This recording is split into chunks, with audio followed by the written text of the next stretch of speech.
We were looking for a young director, somebody exciting, somebody new, maybe a first-time director that would bring a whole different vision to the movie. And we found Neil Blomkamp, who I'd never heard of him before, but I saw his reel of 2 or 3 short movies, of some commercials that he'd done, and they're just unbelievable. They're really great little sharp, fun films, and you can see that he's got courage.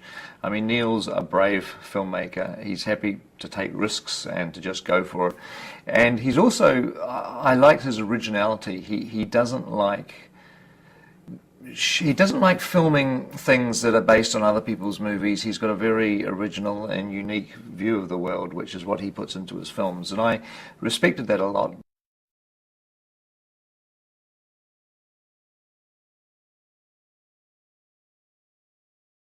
We devised a screenplay. We shot a screen test with Sharlto Copley, who was one of Neil's old school chums from Johannesburg, who was not really a professional actor, but Neil was absolutely adamant from the very beginning he wanted Sharlto to play this character of Vickers. And Sharlto's a brilliant improviser, because the movie wasn't going to have a traditional screenplay. We wanted it to be very spontaneous, very funny, witty, and be largely improvised, following a story structure that we carefully worked out, but nonetheless have a sort of a documentary feeling of reality, which gives it a very odd and original feeling when you see the movie.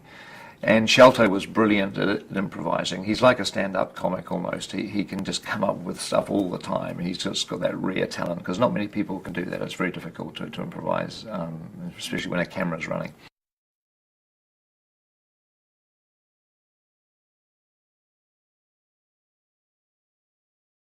The story of District 9 involves a bureaucrat working for the South African government, or a shady organisation called MNU attached to the government, and Vickers has to evict these aliens, and they're going to shift them to a new township many, many miles away because they're creating too much trouble in Johannesburg.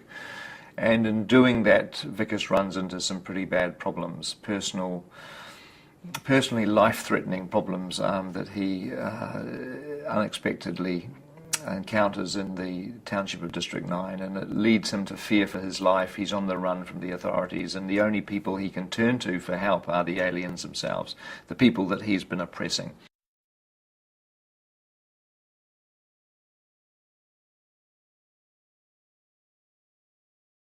District 9 is very much a personal story based on Vickers, this bureaucrat who works for MNU. And what's interesting about Vickers is he's not your usual movie hero. He's a conflicted character. He actually has values which are not particularly pleasant. He doesn't like the aliens. He does his job, which is to basically oppress them, to keep them in this township on behalf of the South African authorities. But during the course of the movie,